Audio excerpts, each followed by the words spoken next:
Pourquoi les femmes testent-elles les hommes? Ce n'est pas une question de malveillance ou de jeu puéril, mais une vérification biologique fondamentale, un scanner inconscient de votre force intérieure. Elle ne teste pas ce que vous dites, mais la solidité de votre cadre, votre proérésis, votre capacité à rester imperturbable face au chaos ou à la critique. La plupart des hommes échouent parce qu'ils réagissent. Ils se justifient, s'énervent, ou pire, cherchent la validation immédiate. Cette réaction est un aveu de faiblesse. Elle prouve que votre paix dépend de son approbation. C'est la voie rapide vers le manque de respect et l'attraction éteinte. L'homme magnétique ne cherche pas à plaire. Il cherche à être. Il comprend que les tests féminins ne sont que des événements extérieurs, des choses qui ne sont pas sous son contrôle direct. Ce qui est sous son contrôle, c'est sa réponse. C'est là que réside la véritable puissance stoïcienne. L'homme moderne, noyé dans l'urgence et l'émotion, a oublié cette vérité simple. Il est obsédé par le regard extérieur, oubliant que la seule cour que vous devez gagner est celle de votre propre estime. Si vous ne vous respectez pas, pourquoi le ferait-elle? Nous allons décortiquer les 3 tests les plus courants auxquels vous serez confrontés et comment l'homme guidé par la raison stoïcienne les traverse sans même hausser un sourcil. Le premier test, et le plus fréquent, est le test du cadre et de la critique personnelle.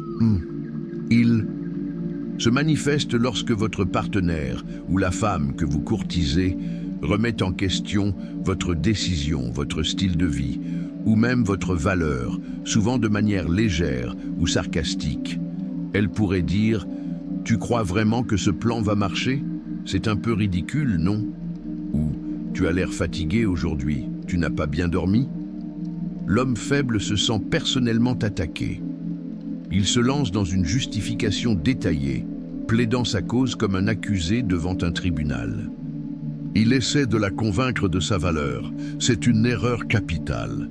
Sénèque nous a prévenus. La souffrance n'est pas dans la chose elle-même, mais dans notre jugement sur la chose. La critique n'est qu'un son, une information. Votre souffrance est votre choix. L'homme magnétique, lui, reconnaît que ce n'est pas une demande d'explication, mais un test de son centre. Il répond avec une indifférence amusée ou une acceptation tranquille qui maintient son cadre intact. Si elle critique votre plan, tu crois vraiment que ce plan va marcher? Vous répondez calmement, c'est mon plan, et il fonctionne parfaitement pour moi. Puis, vous changez de sujet ou vous la ramenez dans votre réalité avec un sourire. Si elle vous taquine sur votre apparence, tu as l'air fatigué. Vous acceptez la prémisse sans laisser l'émotion vous atteindre. Peut-être, j'ai passé la nuit à faire des choses importantes. Ou simplement, c'est ma tête aujourd'hui. Passons. L'objectif n'est pas de gagner l'argument, mais de démontrer que vous n'êtes pas ébranlé. Vous ne gaspillez pas d'énergie émotionnelle sur des jugements extérieurs. Vous montrez que votre valeur est intrinsèque, non négociable, et certainement pas dépendante de son opinion du moment. C'est la démonstration la plus pure de la maîtrise de soi. Le second test, plus subtil, est le test de la disponibilité excessive et de la priorité. Il s'agit de la vérification de vos limites personnelles, de savoir si vous êtes prêt à sacrifier votre mission, vos amis, ou votre temps précieux pour une gratification instantanée ou une demande imprévue de sa part. Elle vous appelle à la dernière minute, sachant que vous aviez déjà des engagements. Ou elle vous demande de laisser tomber un projet important pour la rejoindre. La biologie évolutive nous rappelle que les femmes recherchent un partenaire dont la vie est plus grande qu'elles. Un homme qui s'annule pour elle signale qu'il n'a pas de mission propre, qu'il est facilement manipulable et qu'il manque de valeur sociale. Marc Aurèle écrivait « Si tu es affligé par quelque chose d'extérieur, ce n'est pas la chose qui te trouble, mais ton propre jugement sur elle. Et il est en ton pouvoir d'effacer ce jugement maintenant. » Ici, le jugement est de croire que vous devez vous rendre disponible pour prouver votre intérêt. L'homme magnétique refuse poliment mais fermement, sans s'excuser de ses priorités. Si elle appelle à 19 heures pour un rendez-vous à 20 heures, alors que vous aviez prévu de lire ou d'aller à la salle de sport, vous répondez « C'est gentil, j'ai déjà des engagements ce soir, je suis libre mercredi ». Vous ne vous justifiez pas en disant que vous êtes trop occupé, ce qui est souvent perçu comme une faiblesse. Vous énoncez simplement vos priorités comme un fait accompli. Vous lui offrez une alternative, mais vous ne déplacez pas la montagne de vos engagements pour elle. En maintenant vos limites, vous lui enseignez comment vous traitez avec respect pour votre temps et vos objectifs. C'est un signal de force. Vous contrôlez votre emploi du temps et donc vous contrôlez votre vie. Ceci nous amène naturellement au deuxième grand test, celui qui révèle la profondeur de votre calme intérieur. Le test de la réactivité émotionnelle. C'est le test le plus courant, celui où elle lance une pique, une critique légère ou une remarque qui vise à vous déstabiliser. Elle cherche à savoir si elle peut vous tirer de votre centre, vous faire douter de vous-même par une simple phrase. Est-ce que votre humeur dépend de son approbation ou de son mécontentement? Marc Aurèle nous rappelle une vérité fondamentale. Si tu es affligé par quelque chose d'extérieur, ce n'est pas la chose elle-même qui te trouble, mais ton propre jugement à son sujet. Et il est en ton pouvoir d'effacer ce jugement à l'instant.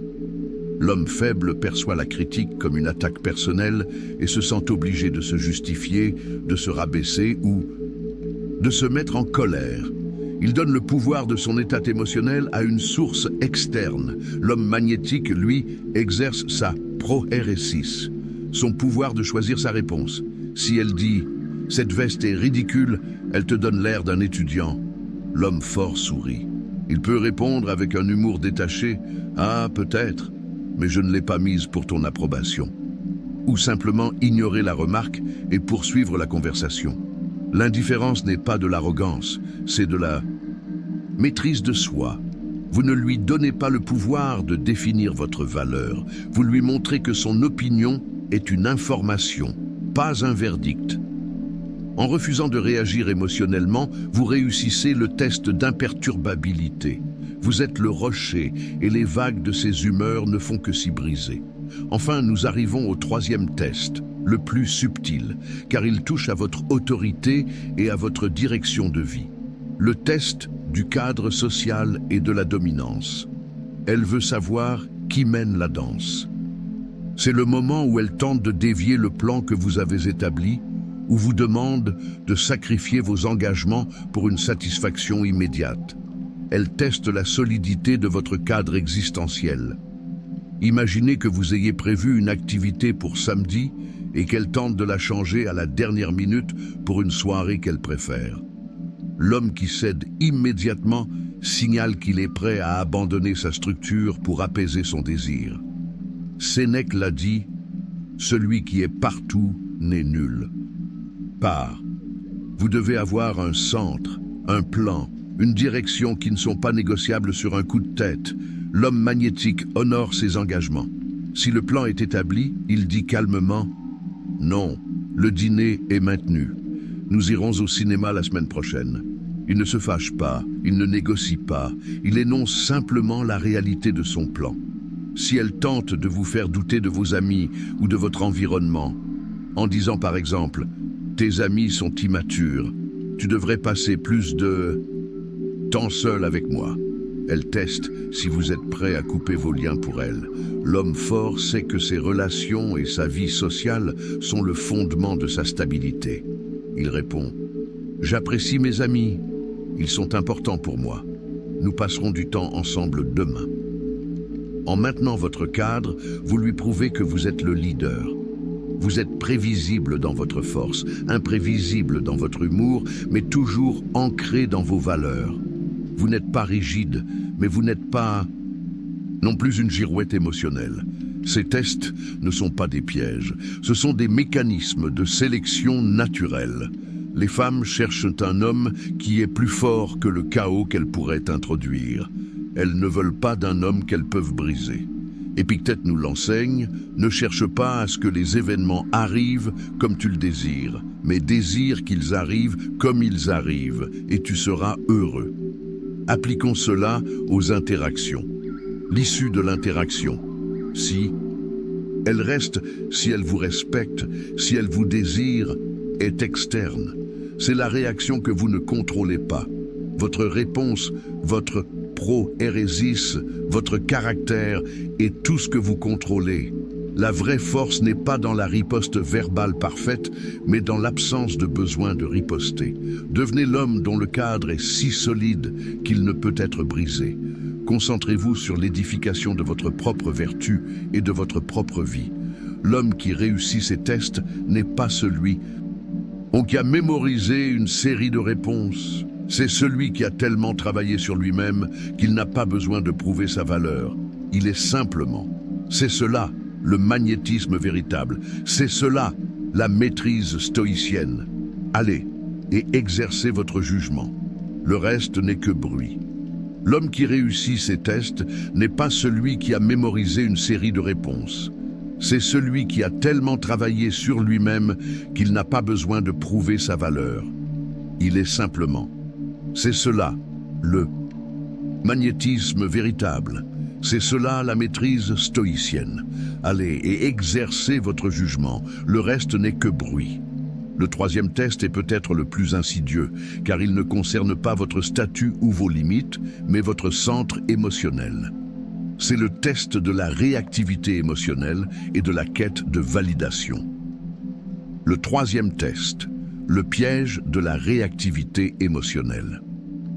Ce test se manifeste lorsque la femme introduit délibérément un élément de drame ou de jalousie, ou lorsqu'elle critique votre caractère ou vos choix de vie dans le but de vous faire sortir de vos gonds. Elle cherche à savoir si elle a le pouvoir de détruire votre paix intérieure. Elle pourrait parler d'un ex, minimiser une de vos réussites ou vous accuser d'un défaut mineur avec une intensité excessive. L'homme faible réagit immédiatement. Il se met en colère, devient défensif, ou pire, se lance dans une justification passionnée de son existence.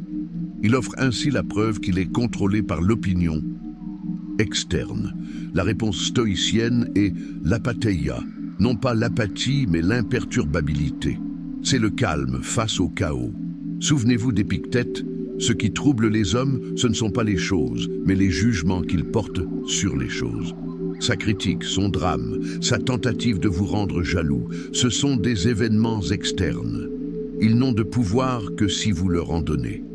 Lorsque vous êtes confronté à la réactivité émotionnelle, vous devez prendre une pause. Laissez l'émotion monter, reconnaissez-la, puis demandez-vous: est-ce que cette attaque menace ma vertu? Est-ce que cela contrôle ma capacité à agir avec sagesse? La réponse est non.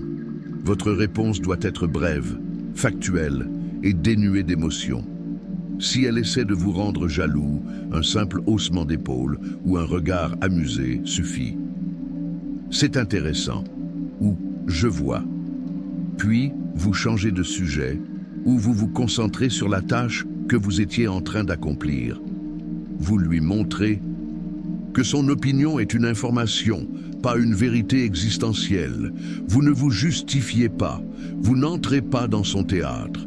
Vous maintenez votre cadre, votre calme, votre centre. Réussir ce test, c'est prouver que vous êtes le maître de votre propre royaume intérieur. C'est la preuve que votre valeur n'est pas négociable, car elle est dérivée de votre propre jugement et non de son approbation. L'homme magnétique ne cherche pas la validation, il la dégage. Il est le rocher contre lequel les vagues de l'incertitude féminine se brisent sans effet. Conclusion. L'architecture de l'homme intérieur. Messieurs, ces tests ne sont pas des jeux mesquins. Ils sont des mécanismes de sélection évolutifs. Ils servent à trier les hommes forts des hommes faibles, ceux qui peuvent diriger d'eux-mêmes, de ceux qui ont besoin d'être dirigés. Votre objectif n'est pas de devenir un manipulateur habile, mais de devenir un homme de substance. Un homme dont la vertu, l'intégrité et la maîtrise de soi sont si manifestes qu'ils rendent les tests inutiles. Sénèque nous a prévenus, la plus grande richesse est la capacité de se suffire à soi-même. Faites de cette phrase votre mantra.